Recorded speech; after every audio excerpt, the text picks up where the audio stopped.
Oh shit.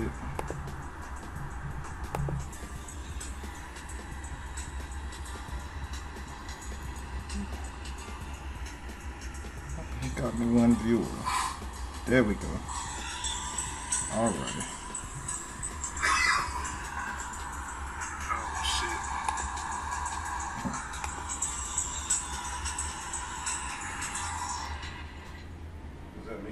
Mm-hmm. Good microphones, man. Picks it all up. Now you gotta.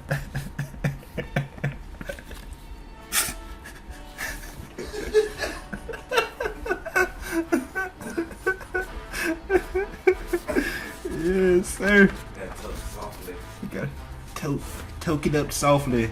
Yeah. Don't hit the weight too hard. Huh.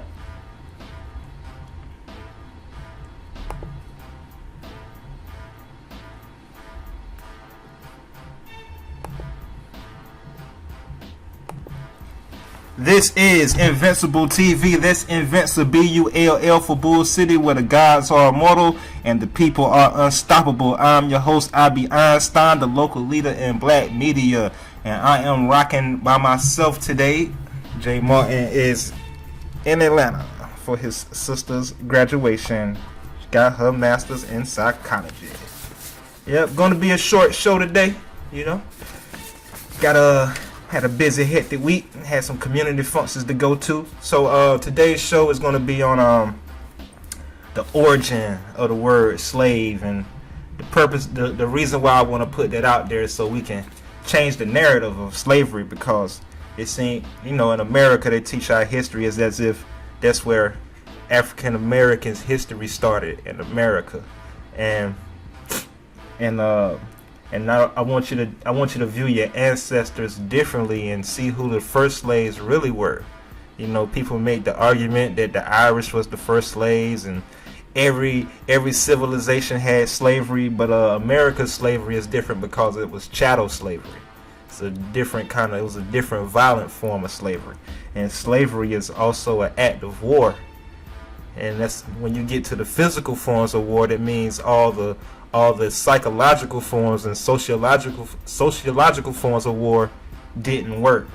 So you have to view slavery different, as if you're in a state of war now.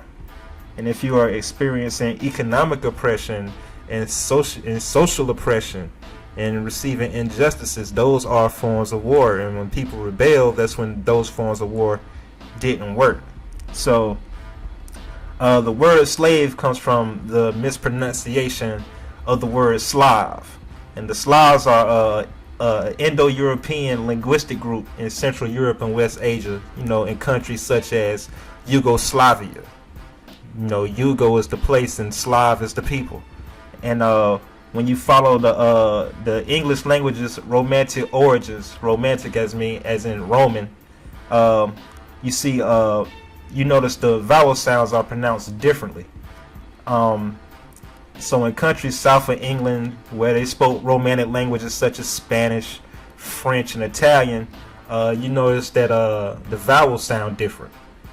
So so when we get the A sound, we do a or a, but the way it's really pronounced is ah, like a short O. There was a period in time in England called the Great Vowel Shift. You can Google that, the Great Vowel Shift. And that's when the aristocracy in England started pronouncing the vowels differently, as in a way to be cool, to separate themselves from the poor people. And that was big with French people living in England and the English aristocracy. And so you got the A sound, we say ah, and it goes ah. So the word slave is a mispronunciation of the word Slav. And so when you go to the history of the Slavic language, you go down to the Czech Republic. That's where the origin of the word comes from. So you get the old Slavic word that we would consider for slave is orbu. which is the root word for orphan, which meant to change allegiance from one status to another. And the word orbu later became rabu. That's the orbu is backward. Or the backward for or is ra. So orbu became rabu. And then rabu became robota in the old church Slavonic dialect, which meant servitude. Then it became robotiti in the later Old Czech dialect, which means to work or drudge. The word evolved into robota, which means forced labor, compulsory service, or drudgery. In the current Czech language, this word becomes robotnik, and that means slave. The word robotnik means slave. And this is where our word robot comes from. And the definition of robot applies to chattel slavery because our ancestors were kidnapped in an act of war and brought over here to be robots for capitalism in this country. Capitalism wouldn't have took off without robots. We just have a updated technical form of robot, so we look at the word robot differently. And robot actually means slave. And so the Slavic people became slaves as a consequence of the Slavic wars with the Ottonian dynasty, which is in Germany, and that was under Henry the Fowler, Otto the Great, and Otto II. And that was from 919 to 1024 AD. What happened is the Slavs tried to invade Germany, and it didn't go so well. And so the Germans enslaved the Slavs after that. And Henry the Fowler formed a truce with the Magyars, which are the Hungarians.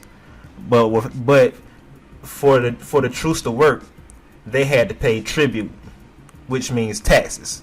And during this period, the other German leaders, they built stronger cavalries and they built allegiances with smaller towns in Germany. And then they began to conquer bigger areas in the Slavic area, like Hungary and Yugoslavia and Bosnia and places like that. And then the Germans started to control the territories. And once Otto the Great succeeded his father as a king, he continued Henry's legacy by unifying the Germanic tribes. So they all got together and they started having arranged marriages and placing their families at the head of all these little they call them duchies.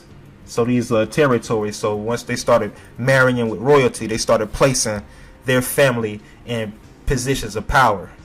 So like the base unit for nation building is always with the family. And if you can't have a good family structure, then you can't have a healthy community or a healthy nation.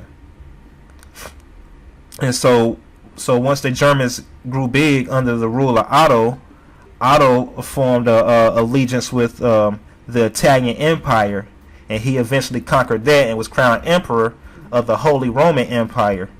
And the Slavs who were enslaved in this process were forced to convert to Christianity and were gathered in Denmark for processing and shipment to Jewish and Arab slave traders, and they was also sold in the harems in Moorish Spain. That's when the Moors are already in Spain at this time, so this is going over in the east side of Europe. And so Otto the Great is considered the savior of Christendom of that time, because this is still in a period where you're a few hundred years out of the Dark Ages, but the entire Europe wasn't out of the Dark Ages yet. So it was something else going on in Germany. And so to call your ancestors slaves, your black ancestor slaves in America and the Caribbean and South America, that's an incorrect statement. Our ancestors weren't the slaves. The slaves are actually the Slavs in East Europe. So, black people aren't the original slaves. We just have the most famous form of slavery. And in 919 and 1024, that lets you know how long this war has been going on between Europeans and Africans. So slavery started in the 1400s here, and then people make the argument that black people was selling their own people into slavery. But that is also incorrect, because that was a war going on. And if you're a leader, if they didn't sell other black people to the slave traders, they would behead the king. They would just start killing officials one after the other until somebody wanted to make the deal to trade the slaves. And then they would trade it for weapons and alcohol. And same thing they did to the Indians, and then people would go to war with each other. And then they also, so they say that every civilization had slavery, right? So in Africa, slavery didn't look like that. They didn't have chattel slavery in Africa. Slavery in Africa looks like what we had today. It's called a job. It's called a 9-to-5, and that's what their form of slavery looked like. So you could work your way into society. You could get a job, go check to check style, and then you could have a family, and you could become part of the family that you were being a robot / slave to, and then you can work your way out of slavery and work your way up the ladder of society and success, just like we do today. So actually what we have today is a form of slavery. And in Africa, you also didn't have prisons, because that was people weren't behaving like that to where they were unfit for society. So you have to change the narrative on your history, and you have to view it differently. So this is we are experiencing a subtle form of war. And when you see physical stuff pop off, that means the programming didn't work as well as it should have. You have social breakdowns when physical wars happen, and that's the things you see in uprisings such as Baltimore or Ferguson. That's how people react to slavery and oppression. And so the first slave traders weren't black. And so you have to stop looking at your ancestors as slaves. They were actually prisoners of war, and they had no idea of what they were going to be facing over into the West. And it was also it wasn't just poor people or ignorant people that was being enslaved. It was professionals, people with great skill that came over here. And there was people already over here as well. And so to get you emotional about slavery, they tell you how many millions of Africans were brought over to the Americas. They give you numbers all the way up into the hundreds of millions, but that's not even logical. There weren't that many voyages going from the east to the west, and the ships didn't hold that many people for you to get into the hundreds of millions over into America. The number is closer to like hundreds of thousands brought over here. And so you would ask, how does the black population populate so large in the Americas? It's because black folks are already in the Americas. So everybody doesn't have this prisoner of war history, So that's just to give you a different view on it. So you have to do the history of words. It's called etymology. And when you look in the dictionary, that's just the social definition of the word. But you capture the true essence of a word by doing the history of the word. So your new slaves are going to be robots, like you see on some Terminator shit. They already doing it in China and Japan. And when they have no more need for people's physical labor, then they call them bottom feeders, and the goal is the agenda is to get rid of the bottom feeders when they can no longer profit off of them. So the things that we produce are human intelligences, and technology can't replace knowledge. It's called technology because it's technically knowledge, but it's not real knowledge. So you have to increase your knowledge to reign supreme. If not, you are just as ignorant as the robot and you could be easily replaced. This is how capitalism thinks.